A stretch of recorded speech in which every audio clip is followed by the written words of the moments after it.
Até ao dia 22 de janeiro, o FRAC Marselha acolhe a exposição Rádio Voz da Liberdade de luso-sul-africana moçambicana Ângela Ferreira.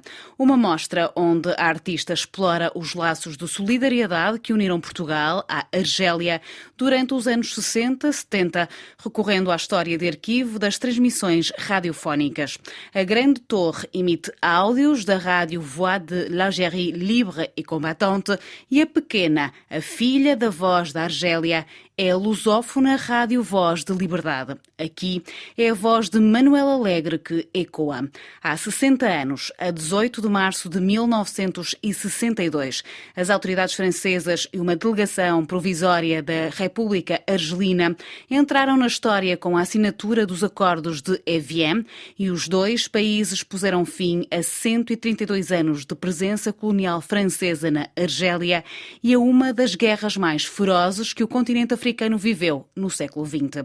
Os acordos de Évian e a consequente independência da Argélia abriram novas perspectivas para o continente africano e foi um apoio incondicional da luta de libertação dos povos de Angola, Guiné-Bissau, Cabo Verde, Moçambique e São Tomé e Príncipe.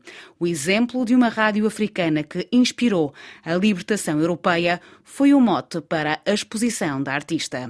Esta exposição nasce de uma ideia que eu tive, um momento em que me apercebi que a história da Rádio Voz da Liberdade era sui generis e que permitia ver que uma rádio africana, que era a Voix de l'Algérie libre et combattante, dera aso a uma rádio de libertação europeia e que, portanto, vinha contradizer toda uma gama de pré-juízos históricos que nós temos, pela forma como construímos a história, da relação entre África e Europa, que geralmente é modelada pela ideia de que a Europa fornece o modelo, o padrão de funcionamento das sociedades e, neste caso, o que é raro, temos a África a permitir que a Europa se liberte de um regime fascista. E mais importante, pelo facto de que foi uma rádio que existiu durante 12 anos. Não é um ano, não é 6 meses, é uma coisa consistente, é um projeto consistente, real e que funcionava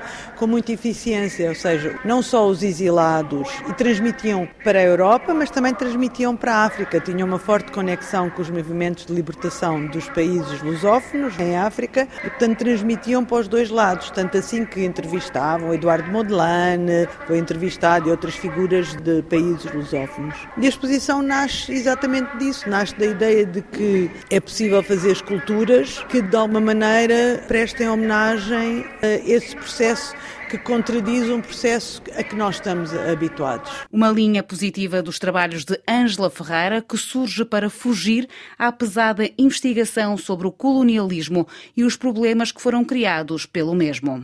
E há um momento, há 10 anos, em que eu decidi, não, eu tenho que ter uma linha de trabalho positiva, que não deixa de ser política, não deixa de ser um investimento sobre a relação, obviamente que perdiz a ideia do colonialismo também, mas que é positiva. E comecei à procura, cada vez que encontrava uma figura africana que eu achasse genial ou que tivesse sido pouco explorada do ponto de vista de ser mediático ou que possa servir para crianças terem modelos para trabalhar. E estou a falar de coisas tão variadas como o Carlos Cardoso, que era um jornalista moçambicano que foi assassinado. Estou a falar de poetisa sul-africana Ingrid Jonker, que também morreu, suicidou-se durante o Apartheid porque foi perseguida pelas forças do Apartheid. Estou a falar da Miriam Makeba, uma cantora famosíssima, fama global, mas que também era ativista política. O poder da voz. Eu gosto muito, sim, é o poder da palavra e do som. Eu gosto muito de fazer esculturas, gosto muito de fazer coisas tridimensionais, mas tenho um acreditar que o som entra diretamente dentro de nós.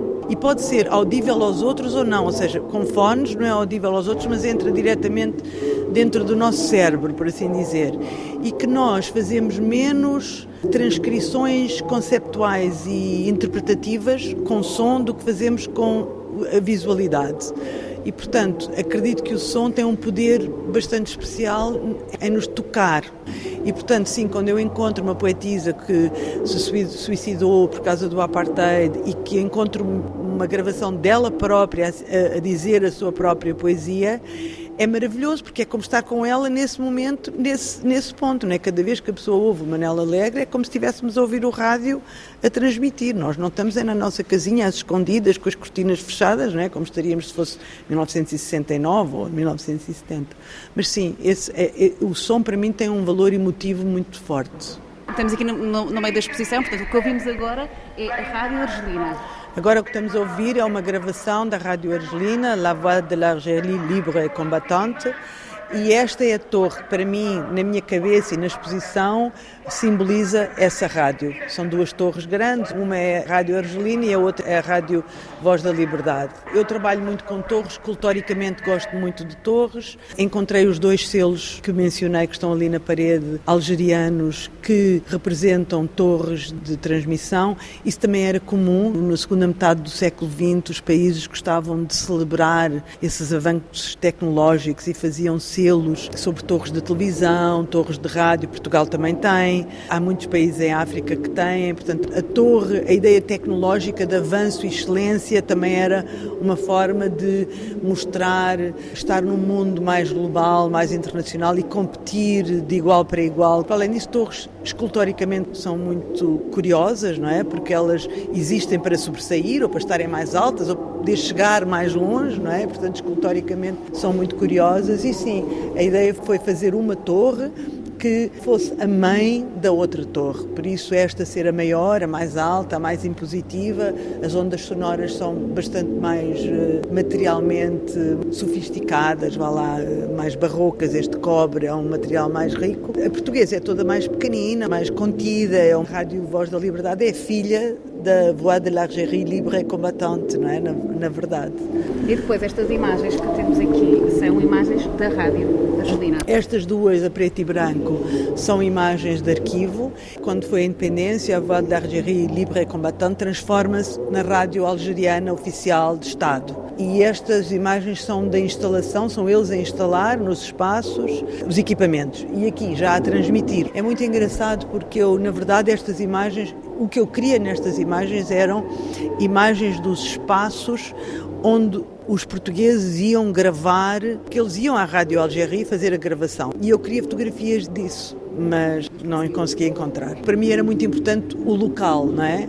Depois encontrei estas, que são belíssimas do ponto de vista visual e fiquei contente porque comecei a trabalhar com a ideia de Lisboa vir para esta exposição também. O sítio, Lisboa, a Revolução, o 25 de Abril, que depois que é o desenlace disto tudo, não é? Que não só as colónias têm independência, mas o Salazar acaba por morrer, vem Marcelo Caetano, depois ao 25 de Abril acaba a ditadura, começa a democracia e, portanto, é uma espécie de um enredar, de uma data de histórias aqui que cruzam os processos africanos, que depois envolvem o nosso processo em Portugal, o nosso processo de democratização e libertação e democratização e etc. E Lisboa vai para esta exposição precisamente também por aquela imagem que nós vimos ali à frente. Ela e esta também são ambas fotografias feitas em Lisboa. Quem conhece Lisboa reconhecerá a arquitetura.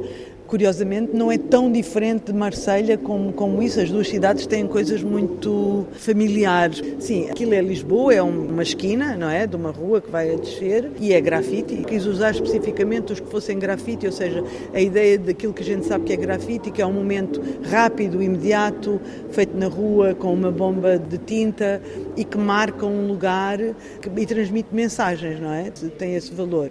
Esta aqui é mais emotiva para mim porque tem a menina, não é? E eu, por uma coincidência estranha da vida, estava a viver em Lisboa durante 18 meses, quando se deu o 25 de Abril, e, portanto, apesar de ser africana terceira geração, por acaso estava em Lisboa durante o 25 de Abril. E foi também a minha primeira politização, tinha 14 ou 15 anos, foi muito excitante. Viver uma revolução aos 14 e 15 anos foi bom. E aquela fotografia para mim é muito simbólica. Foi um processo complicado e complexo, mas muito interessante para mim. Como pode imaginar, vinha da África, era completamente despolitizada, era uma jovem, uma criança, andava na escola, tive que me adaptar a uma cidade nova e a uma revolução política ao mesmo tempo. Portanto, foi um momento muito marcante. E depois tem ali aquela rádio que, por casualidade, É da marca Fanon, que é o psicólogo. Sim, é um psicólogo, escritor e teórico africano que nasceu na Martinica e que depois se dedicou à Algéria, onde acabou por morrer, e que se juntou à Frente Nacional de Libertação Algeriana e lutou por ela, e que escreve textos muito interessantes sobre... É talvez o primeiro africano, teórico africano, a escrever sobre a psíquica do colonialismo e o que é que isso faz às pessoas e como é que as pessoas se libertam dele ou não. E um dos textos mais interessantes que ele tem é precisamente sobre o papel da rádio na libertação da África. E é claro que quando se está a fazer esse género de investigação, está-se a andar um bocadinho por todo lado, não é? No princípio dos projetos, os projetos não têm rumo necessariamente, não é? Eu nunca começo um projeto a pensar, vou fazer 2 esculturas, vou fazer 3 esculturas. Eu começo um projeto. Vai começando e o material vai aparecendo e vai desaparecendo. E às tantas eu comecei a ver, punha Fanon, texto sobre rádio na Algéria, e de repente quando vou às imagens começam-me a aparecer estes rádios. Disse, mas qualquer coisa que não está certo. Voltava a dizer, e depois percebi, não, há uma marca de rádios que se chama Fanon e que faz jus a tudo isto de uma forma inesperada. E pensei, bom, eu preciso ter uma escultura no projeto que represente um desses rádios e que me possa permitir fazer referência a essa história, essa coincidência bonita, não é? A exposição Rádio Voz de Liberdade da luso-sul-africana moçambicana Ângela Ferreira está patente no FRAC Marselha até ao dia 22 de janeiro de 2023.